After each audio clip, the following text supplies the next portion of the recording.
કચ્છના કુકમા ખાતે તાજેતરમાં જ ભારે વિવાદ શરૂ થયો છે તો પોતાના પ્રશ્નો અને માંગણીઓને લઈને ખેડૂતો મોટી સંખ્યામાં રસ્તા પર ઉતરી આવ્યા છે અને આ સાથે જ વિરોધ પ્રદર્શન કરી રહ્યા છે। શું છે સમગ્ર મામલો જોઈએ આ અહેવાલમાં। નમસ્કાર દર્શક મિત્રો, BS90 ન્યૂઝમાં આપની સાથે હું છું નેહા પટેલ। ભુજ કુકમા હાઈવે પર રેલડી ફાટક નજીક બની રહેલા રેલવે બ્રિજને લઈને આજે ખેડૂતોમાં ભારે રોષ ફાટી નીકળ્યો છે। તો બ્રિજનું નિર્માણ અંદાજે 19 ખેડૂતોની ઉપજાઉ જમીન પરથી પસાર થયું હોવાનું સામે આવ્યું છે અને એટલું જ નહીં, જૈન સાધુ સંતો માટે બનાવેલ પવિત્ર વિહાર ધામની જમીન પણ નવા પ્લાનિંગ મુજબ કપાતમાં આવી રહી હોવાનો ગંભીર આક્ષેપ ઉઠ્યો છે। તો ખેડૂતોનું કહેવું છે કે વર્ષ 2018-19માં મંજૂર થયેલા જૂના પ્લાન મુજબ જ બ્રિજનું કામ થવાનું હતું, પરંતુ અચાનક જ નવી માપણી અને નવી ડિઝાઇન લાદી દીધી છે, જેને લઈને ખેડૂતોની ખેતી લાયક જમીન છીનવાઈ રહી છે। તો વિકાસના નામે અન્નદાતાની જમીન અને ધાર્મિક આસ્થાને કચડવાનો પ્રયાસ થઈ રહ્યો હોવાનો આક્ષેપ ખેડૂતો દ્વારા કરવામાં આવ્યો છે। તો આ ન્યાય સામે આજે કુકમા ખાતે 200 થી 400 જેટલા ખેડૂતો રસ્તા પર ઉતરી આવ્યા હતા અને હાથમાં બેનરો અને સૂત્રોચ્ચાર સાથે ખેડૂતોએ ચેતવણી આપી છે કે જો તાત્કાલિક જૂના પ્લાન મુજબ કામ શરૂ નહીં થાય તો આંદોલનને વધુ ઉગ્ર સ્વરૂપ ધારણ કરવામાં આવશે અને આંદોલનમાં સ્થાનિક જનપ્રતિનિધિઓ અને વિવિધ સંગઠનોના આગેવાનોએ પણ ખુલ્લો ટેકો જોવા મળ્યો છે। તો આ સાથે જ સરપંચ વતી ઉત્તમભાઈ રાઠોડ, ઉપસરપંચ ભરતસિંહ સોઢા અને કુકમા કિસાન સંઘ પ્રમુખ રમેશભાઈ પરમાર, આંતરરાષ્ટ્રીય હિન્દુ પરિષદના કપિલ મહેતા તેમજ પ્રજ્ઞેશ ચોથાણી, શશિકાંત પટેલ, યોગેશ પોકર અને આ સાથે જ જિલ્લા કિસાન કોંગ્રેસના આગેવાનો મોટી સંખ્યામાં હાજર રહ્યા હતા। તો હાલ સ્થળ પર વાતાવરણ ખૂબ જ તંગ બન્યું છે અને આ સાથે જ પ્રશાસન તરફથી હજુ કોઈ સ્પષ્ટ જવાબ કે સમાધાન આવ્યું નથી। હવે સૌથી મોટો એ પ્રશ્ન છે કે શું તંત્ર ખેડૂતોની જમીન અને ધાર્મિક સ્થળની રક્ષા કરશે કે પછી વિકાસના નામે બુલડોઝર ચાલુ જ રહેશે? આ સાથે જ સાંભળીએ જિલ્લા કિસાન કોંગ્રેસના આગેવાન પાસેથી। યોગેશભાઈ પોકાર, જિલ્લા કિસાન કોંગ્રેસ ચેરમેન। આજે ભુજ ભચાઉ ભીમાસર હાઈવે પર રેલડી ગામ આવેલું છે, ત્યાં હાઈવે પર એક રેલડી ફાટક ઉપર રેલવે બ્રિજ ઉપર એક બ્રિજ બની રહ્યો છે, જે હાઈવે ઓથોરિટીના અંડરમાં છે। આજથી 2017-18 ની વાત કરીએ, જ્યારે જે પ્લાન પાસ થયેલો બ્રિજ માટેનો એ પ્લાન ચેન્જ કરી અને મળતિયાઓ એવા વ્યક્તિઓને ફાયદો કરાવવા માટે આજે આ બ્રિજનો પ્લાન ચેન્જ કરવામાં આવ્યો છે અને કામ શરૂ કરવાની તૈયારીમાં છે। પરંતુ આજે એ જે નવો પ્લાન બનાવવામાં આવ્યો છે, એ પ્લાનની અંદર 19 ખેડૂતો અને જૈન સંપ્રદાય સાથે આસ્થાનું પ્રતીક એવું જૈન આશ્રય છે, જે આશ્રયને પણ વીંટતો આ પુલ નવો પ્લાનની અંદર આવી રહ્યો છે। આ 19 ખેડૂતો નાના ખેડૂતો છે, 5 એકરથી 8 એકરના ખેડૂતોની જમીન જો આ બ્રિજની અંદર જાય તો એ ખેડૂત વિહોણા બની શકે એવી પરિસ્થિતિમાં છે। આજે અમે લોકો અહીંયા 200 થી 400 ખેડૂતો એકઠા થયા છીએ કામ ચાલુ ન કરાવવા માટે અને ઉપર ઓથોરિટી, નેશનલ હાઈવે ઓથોરિટીને પણ અમે સંપર્ક કર્યો છે અને અહીંયા અનેક અગ્રણી ખેડૂતોએ પણ અહીંયાના ધારાસભ્ય હોય, સંસદ સભ્ય હોય કે અધિકારીઓ હોય, એમની સાથે પરામર્શ ચાલુ છે।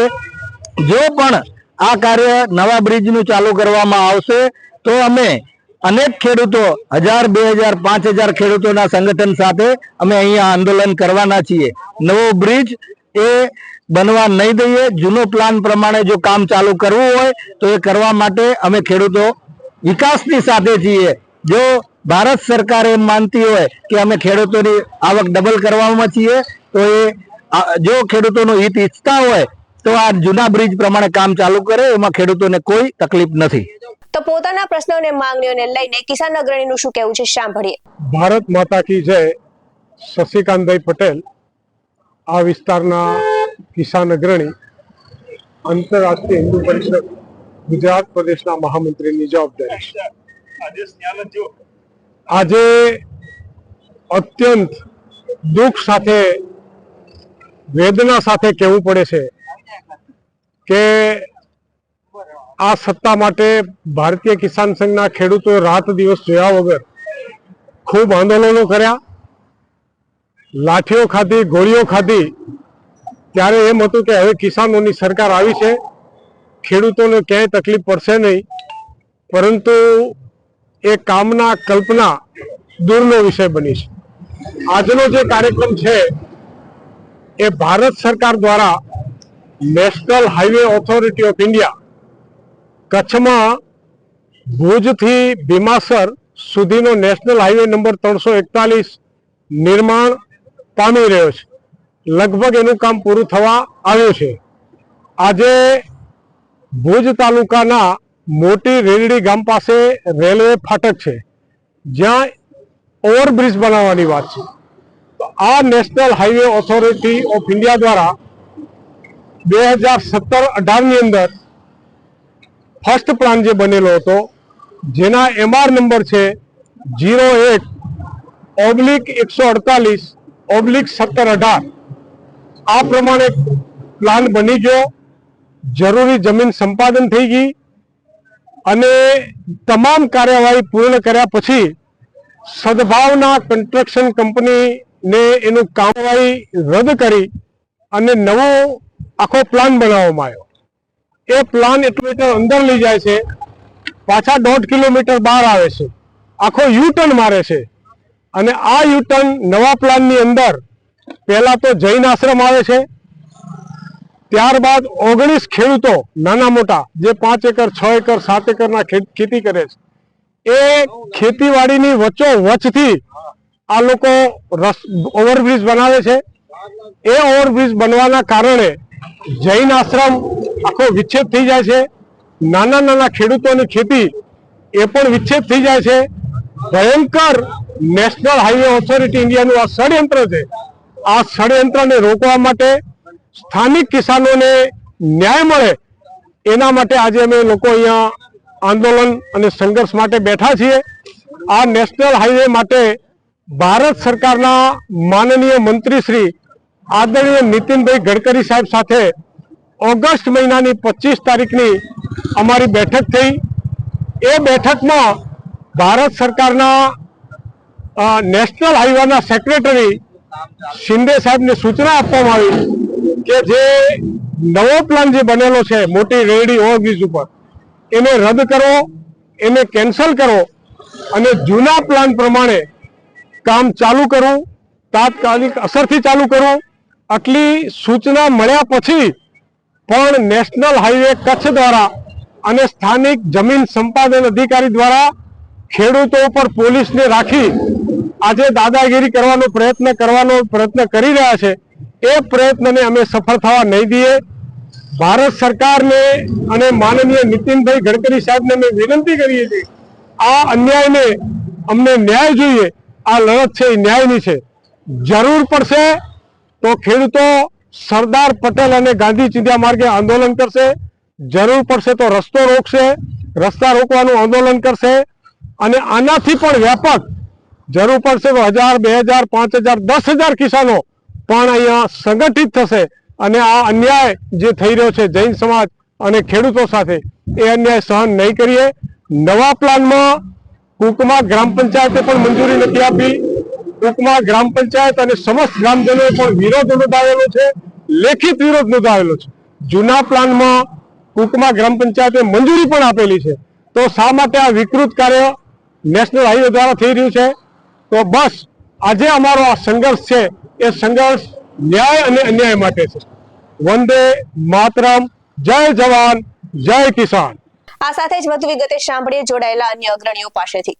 મારું નામ ઉત્તમ રાઠોડ, હું કુકમા પંચાયતમાં સદસ્ય તરીકેની જવાબદારી સંભાળું છું.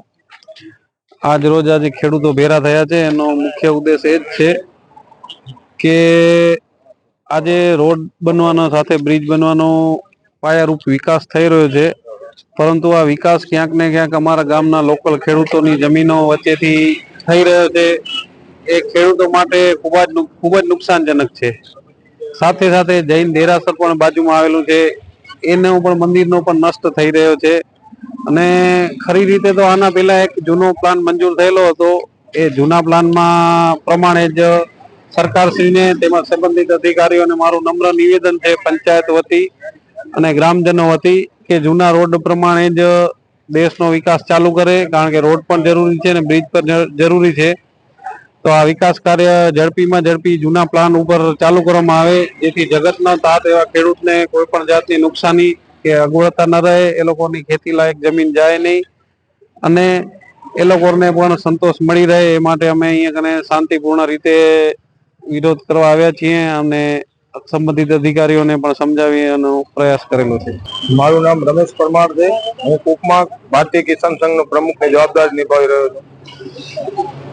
આજે જે રસ્તા ઉપર અમને આવવું પડ્યું છે એનું કારણ મુખ્ય હેતુ એ છે કે સરકારશ્રીની જૂનો રોડ છે, જૂના રોડ ઉપર બ્રિજ બેસે છે છતાં બેસાડતા નથી ને નવા ખેડૂતોની ખેતરમાંથી લાઈન લઈ જાવી ને પાકને કે જેને કંઈક બાગાયત વિસ્તાર આખો આવેલો છે, એનામાં દાડમ છે, નારિયેલ છે કે અન્ય બાગાયત પાક આવેલા છે, તો એનું નુકસાન થાય છે ને 19 ખેડૂતોનો ખોટી છાતીમાંથી જેમ ચીરો પાડે ને એવી પરિસ્થિતિ થવા જઈ રહી છે. ત્યારે અમે એનો આજે વિરોધ કરવા આવે છે. બીજો, દેશનો વિકાસ થાય એમાં ખેડૂતોનું કોઈનો ના નથી હોતી, અમે એના સાથે થઈએ, પણ જૂનો રસ્તો જૂની જગ્યા ઉપર બ્રિજ બેસે એમ છે, જમીન સંપાદન કરેલ છે ને જે તે સમયે કોન્ટ્રાક્ટરોને કામ પણ અપાઈ ગયું હતું, પણ રાતોરાત પ્લાન ફરાવી નાખવાનું કારણ શું એ જાણવા મળતું નથી.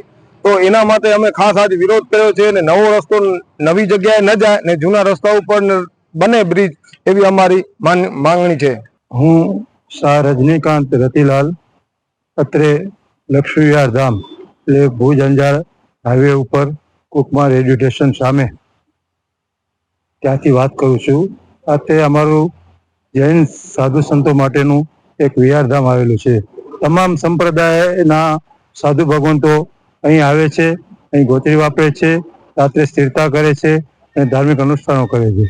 છેલ્લા કેટલાક વર્ષોથી 4-5 વર્ષથી લગભગ નેશનલ હાઈવેનું કામ ચાલુ છે, જેમાં અમારા વિહારધામની બાજુમાં ફૂલ રસ્તો ઓપન હોવા છતાં આ લોકો એટલે નેશનલ હાઈવે વાળા લોકો જે છે એ અમારા વિહારધામને તોડી અને ત્યાંથી રસ્તો બનાવવા માંગે છે. સાથે 19 બીજા નાના મોટા ખેડૂતો પણ એમાં આવી જાય છે. અમારો 4 વર્ષથી વિરોધ સતત છે. જૂનો પ્લાન પહેલા પાસ થયેલો હતો, એ પાસ થયેલા પ્લાનને એક બાજુ મૂકી અને નવો પ્લાન મનસ્વી રીતે ઘડી અને એ પ્લાન ઉપર કામ કરવા જઈ રહ્યા છે.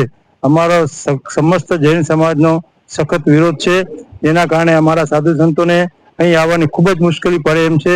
આ જૈનનું એક આસ્થાનું સ્થાન હોય, આ વિહારધામને સુરક્ષિત રાખવા માટે અમારી નમ્ર વિનંતી. આવા જ વધુ અહેવાલ સાથે ફરી મળતા રહીશું. તમે અમારી YouTube ચેનલને સબસ્ક્રાઇબ કરવાનું, અમને Facebook અને Instagram પર ફોલો કરવાનું ભૂલશો નહીં. બાકી નવી અપડેટ્સ મેળવવા માટે આપ જોતા રહો BS9 TV ન્યૂઝ. નમસ્કાર.